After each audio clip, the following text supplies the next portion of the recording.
ready. Namaste. Welcome to a very exciting teaching.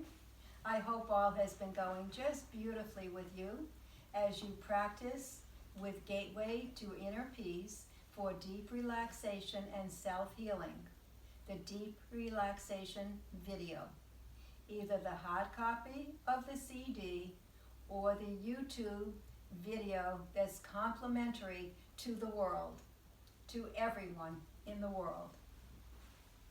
And now I would like to just do a little piece of, you might ask, why do some people get some condition and other people get other conditions? Why, if we're all subject to the similar physiology, don't we all get the same stress-related disorder when we have been doing that which creates a stress-related disorder?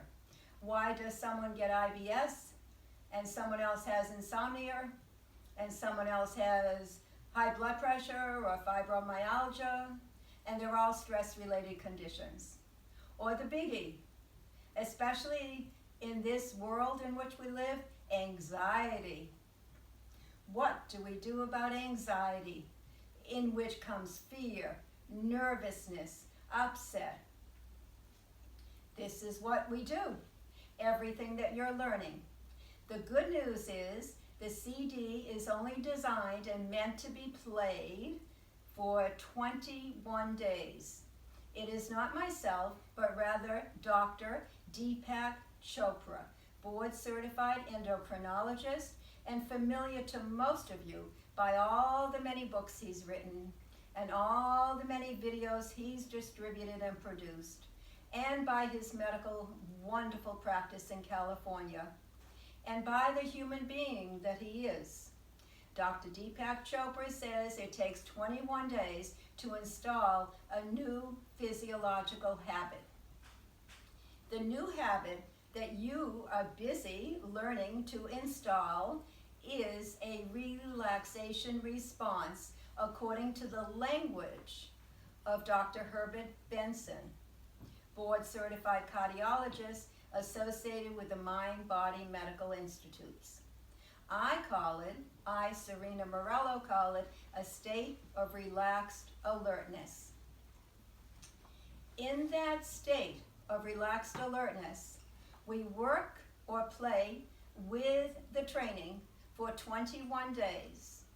At 21 days, you will have mastered the visualization, the 3 sections, heaviness, warmth, and quiet mind. You will probably know the teaching very well and by heart. And at 21 days, you contact me, and I give you the mini version of the 21-minute whole video or hard copy CD. The mini version is 1 line from each section of the autogenic training. Autogenics, by the way, was discovered, researched, and thoroughly put together in Europe, in Germany, in the 30s. Hans Selye himself identified that definition of the stress response in the 30s. Most of these techniques I have pulled together from the 1930s. No, I'm not that old, but I did research and I did find them, and I did get very thrilled and excited by them, and I saw how they worked together. Why did I pull everything from the 1930s, and what happened? Why did it not stay popular or in the mainstream? I have my own theory that I would like to share with you. These techniques, especially the autogenics, and the understanding of the stress response, in the 30s were beginning to bloom and flourish and get famous and get popular. And then came World War II, and people all of a sudden didn't have the luxury of sitting down to breathe and relax and practice autogenics. They were were dealing with pure survival, putting food in their bellies, feeding their children and their spouses food. They were busy trying to get enough sleep.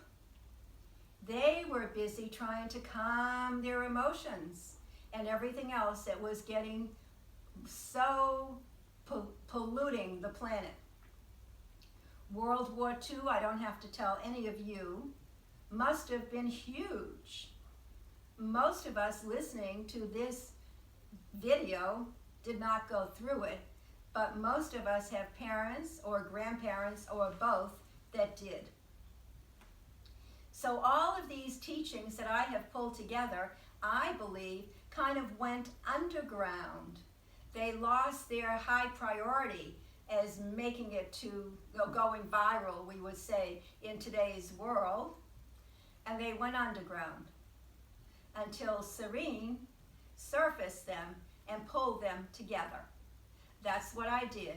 But I give credit to Wolfgang Luth and Johannes Schultz in Germany in the 30s and Hans Selye for his beautiful definition of stress. And now I would like to just explain to you what happens that some of us get one condition and others get another. So here we have it. We have the stressor effect, which I have gone over quite thoroughly. That stress response that we're on automatic pilot with is called the stressor effect. And it takes place when we're exposed to a stressor, like a tiger in the woods in the days when we were cave people, or a stressor in 2020, like a pandemic, or a stressor just in your immediate household, like losing a loved one, or having a heart attack, or having a home fire, or having an automobile accident. Any number of stressors are considered under this category and will create that stressor effect that we've been talking about during all of this teaching and all of these videos. But in addition to that stressor effect, we have a specific effect noted here on the right. And that specific effect is determined by both inner conditioning and outer conditioning. Inner conditioning has to do with what we have inherited in our bodies. We were each born of parents that passed on certain tendencies, plus we had our own natural tendencies toward one kind of ailment or another, or one state of health or another, that has a tremendous effect on what we end up creating in this life. And then we have the outer conditioning. The outer conditioning has to do with the climate and the drugs and the foods. The foods and the liquids that we consume, the climate, whether we're living in warm climates or cold, freezing climates, or wintry, snowy climates, or hot, humid climates, those factors will affect what condition we get. So too will the drugs that we take. I once did an intake with a patient that, I would call a client, and when I asked the medication that she was taking, she gave me a list of 25 medications. She was sitting there like this. You know why? She was still holding the steering wheel. She was under so much stress when she drove to my office, probably as side effects from all that medication and interactions between all those medications, that she never in her body let go of the wheel. And somehow she managed to be able to dose herself every day with all those medications. And what I say is, bless the doctors that had prescribed them, that they knew what they were doing so that one didn't interfere with another. So the way I live my life and that of my family's life is to take medication when medically necessary, and to supplement it, as you are doing, with learning everything that I need to know to help my own mind body be as healthy as possible, morning, noon, and night, 7 days a week, 365 days a year. So the outer conditioning will also impact what stress-related condition we get. And this chart explains why some of us get X and some of us get Y, and then there are those few that get Z. Thank you very much. Take care. I will see you again when we get into the affirmations, which is the most exciting teaching. Look forward to it because it's worth everything. I don't know how I would live my life without that teaching. Thank you.